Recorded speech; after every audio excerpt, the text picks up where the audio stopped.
dito sa Orani Fishport para sa ating masayang UH Blowout mga kapuso. Siyempre, kilala nga po talaga ang bayan ng Orani dito sa Bataan bilang mayamang aquamarine resources nito. Of course, kung iba't ibang mga aquamarine, mga isda ang nakukuha. Of course, dito sa atin nakita ngayon, sa aking likuran, ang ating mga isda nga ay paparating na po. Alas 4 pa lang ng madaling araw. Talagang dumaong na po sila dito para maganap nga ang sinatawag din ang bulungan. Sa katunayan, dinarayo po dito ang kanilang mga bangus, mga tilapia, hipon, sugpo. Ayan, yung paborito ni Mars Susi kanina, tsaka of course ni Miss Marslin, ang kanilang alimango, tahong.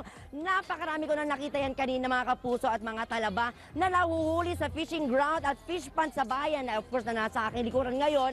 At sa ngayon nga po ay nagsisimula na pong dumagsa ang mga digaton o yung mga parokyano na dumadayo po rito, of course, sa Orani para mamili at makipagbulungan mga kapuso. O puntahan natin yung area kung saan nangyayari ng live ang bulungan mga kapuso. Ha, makikita natin, ito lang ating mga kapuso.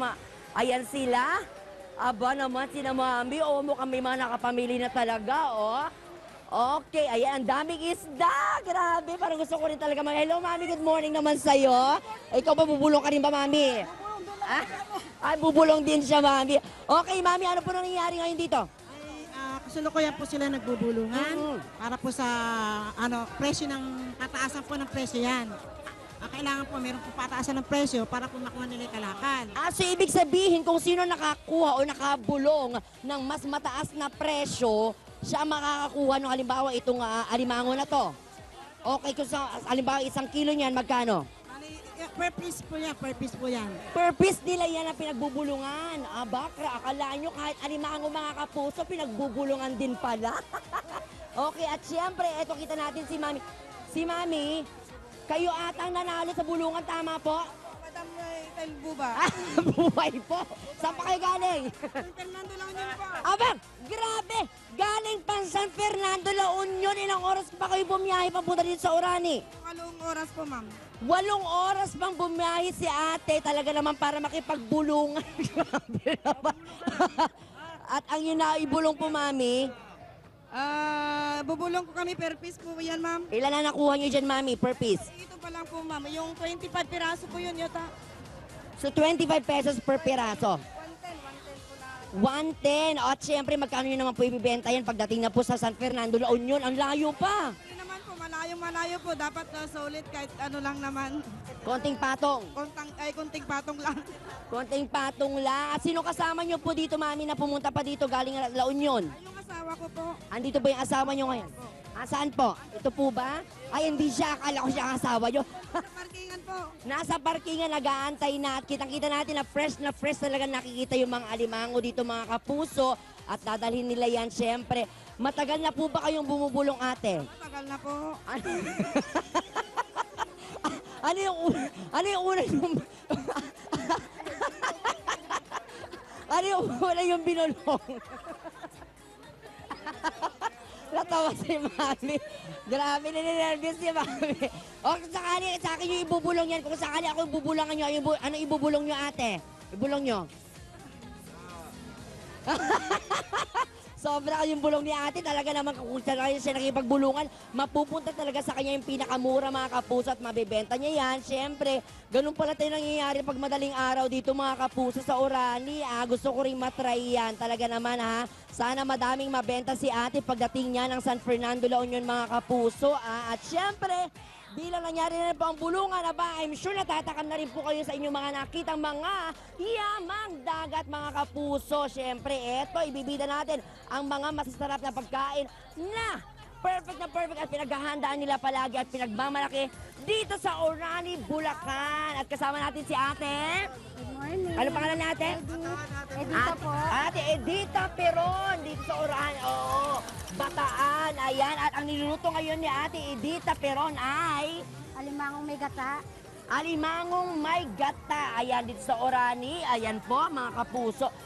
Okay, so ang nilalagay mo dyan ngayon, Ate Edita, ay? Inuna ko po yung alige, ginisa ko. Tapos nilagay ko na po yung alimango. Lalagay ko na po itong seasoning. Seasoning ang nilalagay ni Ate ngayon. Ayan, mga kapuso, Kita nyo naman. Tsaka fresh na fresh yung niluluto yun, Ate, no? Ate Edita. Gano'n na kayo katagal naman po nagluluto ng mga alimangong yan? Matagal na po, 13 pa lang po ako, nandito na. Aba, 13 pa lang si Ate Edita, nagluluto na talaga siya. Kaya talagang perfect niya na yan mga kapuso. Kaya naman eto yung ginawa ni Ate. Ipapakita na natin ang finished product na niluto ni Ate Edita. Eto na ang kanilang ginataang alimango. O, diba? Ipapadala natin yan sa studio mamaya. Pero syempre, tinikman ko yan. Sakita Batoka. Ayan. Okay, ayan. Oh, grabe naman. Ay, ayan oh, mga kapuso. Oh, itsura pa lang masarap na.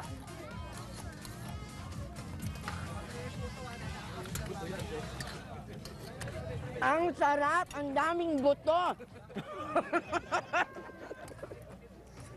Last question, Ate Edita. Ano ba yung masarap na klase ng alimango pag niluto? Babae po yung merong aligi. Babae na alimango para mas masarap kasi merong alige. So, wag nilutuin yung lalaking alimango, mga kapuso, ah. Siyempre, dito naman, ang binibida mo naman, Ate, dito ay Sinigang na hipon. sinigang na hipon. At siyempre, kita nyo na fresh naman talaga itong, ang main ingredient nyo ay sampalok, pampaasim. Kita nyo naman yan mga kapuso, ha? Talaga naman live na live yung ginagawa ni Ate naman. Si Ate Princess, tama? Okay, o di ba may princess na, may queen pa, may Edita Peron pa. Grabe, talagang perfect na, oh. Ayan. At pagkatapos niyan, yung ating sinigang na hipon, aba, syempre meron din silang bangus na pinagmamalaki dito na niluluto sa ating harapan. Si Kuya, isa sa mga pinagmamalaki nila yan. Syempre, tinikman ko din yan. Aba, agad-agarin natin mga kapuso ang kanilang bangus. Okay. Walang tinik ang kanilang bangus, mga kapuso.